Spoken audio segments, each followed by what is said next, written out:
Alright guys, for your face balls tonight, what we have here is the Gerber Kettlebell.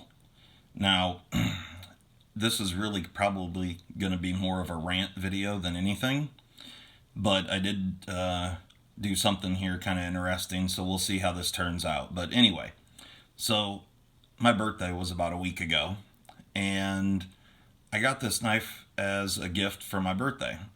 This was not a knife I was familiar with.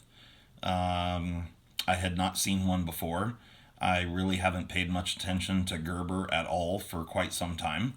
And the my first initial impression of it when I first saw it was, it strikingly is very similar in size and shape to the CRKT Pilar. And I put this thing in my hand, and even with my big, huge paws, it fits well. It's it's really quite ergonomic. It is tip up carry. That part's great. It's a stainless steel liner lock, just like the Pilar. It's got a big forward choil, just like the Pilar. It's Chinese made from an American company, just like the Pilar. I'm assuming they were going after, I don't know which one of these came out first, if it was the Pilar or this guy, because I did see that these have been around for a while. Now, I did look up the specs, and this, instead of the Pilar's amazing 8CR13 MOV, this sweet little beauty right here is running 7CR 17 MOV. So there you go. You get 4 more MOVs, but 1 less CR with the old kettlebell here. So anyway, it does have an aluminum front scale. I actually quite like the look of it. It looks good, open and closed. The texturing on the aluminum, you can see that it's like hard anodized. They do offer it in 2 different colors. Yeah, so I don't know if I'll be able to show it or not. As you can kind of see it. So this was brand new, like I said, about a week ago. And there's a little blemish or bad spot in the anodizing there. And, some of that can be overlooked. I think this thing sells for, depending on where you get it, anywhere from like 18 to 22 bucks or something like that. But when you really start looking at this thing, I really feel, and the reason I'm doing this video is because I really feel like Gerber had a fantastic design here, and they just shit all over it with the way it was built. This thing has terrible, terrible lockup. You can see, I don't know if I'll be able to really show this or not, but the lock bar tension is just insanely stiff. It's just, it's almost unusable. But there is up and down blade play. If you can hear that. And I did tighten the pivot slightly to get rid of the horrific side-to-side blade play that it had. There's also some marring and stuff you can see on the edge of that aluminum scale right here. Now, mind you, I haven't used this at all. I haven't used it for anything. I haven't even cut paper with it. I guess I should probably, I guess I don't even care if it's sharp. But anyway, the point here is that, they really had something that was pretty compelling here that I feel like could have been on the level of the Pilar and been, crazy popular, and, could have offered all sorts of different scales for it and all sorts of different things, because in my opinion, I actually kind of like this look better. It does look like a freaking peanut, but it's, I don't know, it's something different. There's a whole lot of cleaverish sheep's foot style blades out there, and I just kind of like the way this thing looks. So anyway, so what I did was I went out and bought another one. And I did this because I just want to see if this one is going to be as shitty as this one is. So this one has up and down blade play. It's got marks and and scratches and all sorts of stuff going on the scale.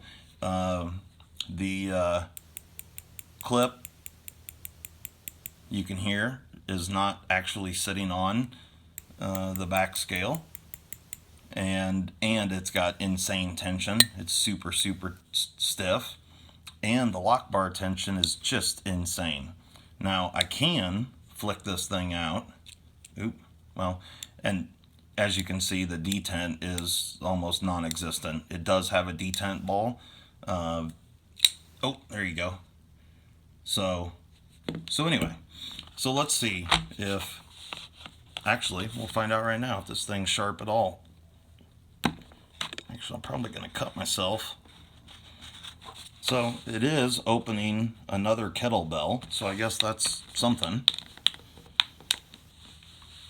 But, you know, I don't know how many MOVs this plastic packaging has here, but it may or may not have more or less MOVs than the actual knife here. I'm not really sure. But anyway, let's take this bad boy out. So you get some paperwork here, and yeah, we'll pitch this to the side. Oh, one thing I did want to show really quick. It does say on the back of the packaging here that it was designed in Oregon. So this is going to be, I'm assuming, you know, an in-house Gerber design. And, you know, I feel like it really had promise. I mean, when you look at it, I really like it. It's a cool looking knife that had a lot of promise. And this is one of those situations where, you know, they had the best intentions and really piss poor execution. So anyway, let's get to the brand new. And these are the two color options, by the way. You get this either kind of dark gray or this green. I don't know. It's like some sort of olive drab green. Anyway, so let's check out the other brand new kettlebell. So we can see here, well, this one certainly has a lot later lockup. So you can see the original green one that I got is pretty sketchy on the lockup, especially with just, I don't know, it's just not good, and it's got a ton of up and down blade play. So that already looks better. Don't really see any marks on the scale. Oh, pocket clip is actually riding on the back scale, so that's a nice feature. Let's see here. See if we got any blade play. Oop, there is a little bit of side to side blade play. Oop. Can you hear that? Let me see if I can tighten it up just a little bit. I think these are T8.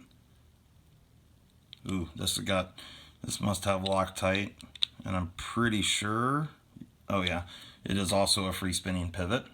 So that's a nice feature. So let's see if this, lock bar tension is still crazy high. Let's see if it actually has a detent. Let's listen for it. Oh, wow. Let me show you on this guy, because we didn't do that earlier. So this is the original one I had. Listen for this sweet detent.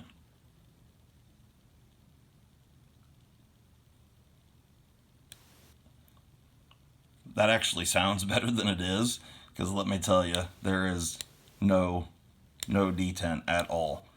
You can't even tell that ball, you can hear it, but you can't tell that ball goes into the hole.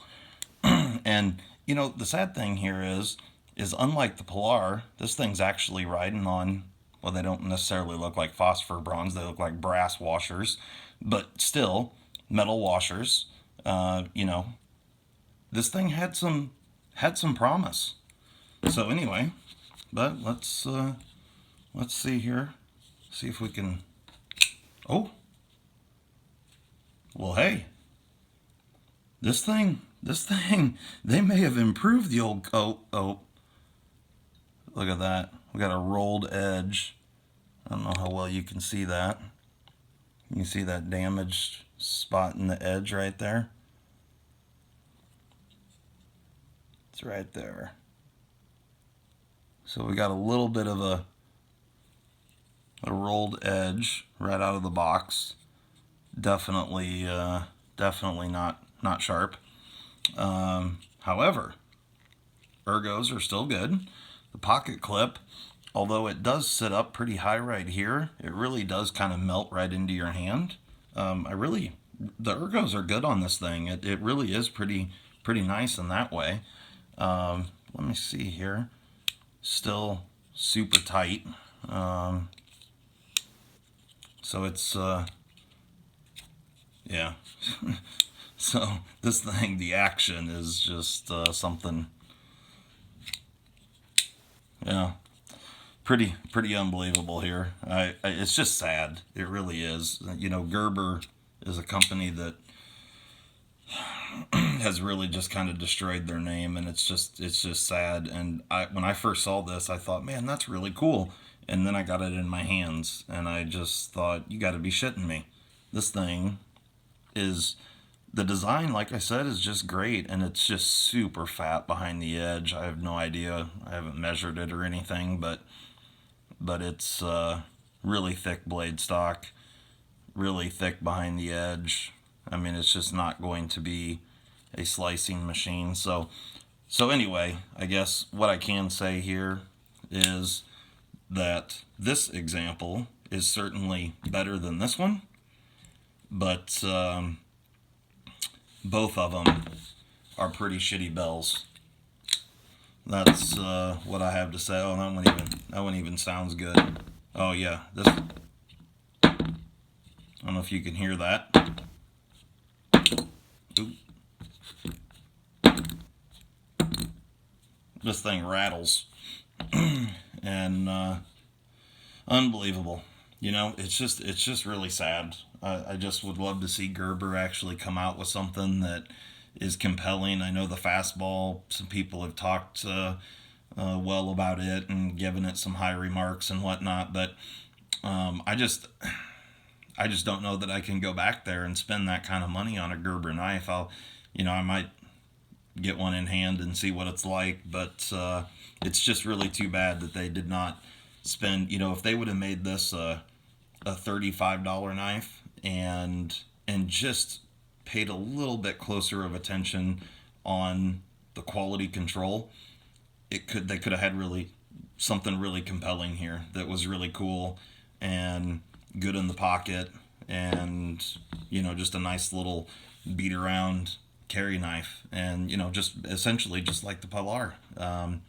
But they completely missed the boat, not because of the design, not because of the look, in my opinion anyway, but because of the quality and the fit and finish. And I can overlook some stuff on a $30 or $40 knife, even a $20 knife, but I cannot overlook this many in what I would consider to be just kind of making it non-usable. I mean, not only do you have shitty steel, but you have just shitty craftsmanship, and that just sucks. So anyway, guys, I'm done bitching for right now, so we will talk to you later.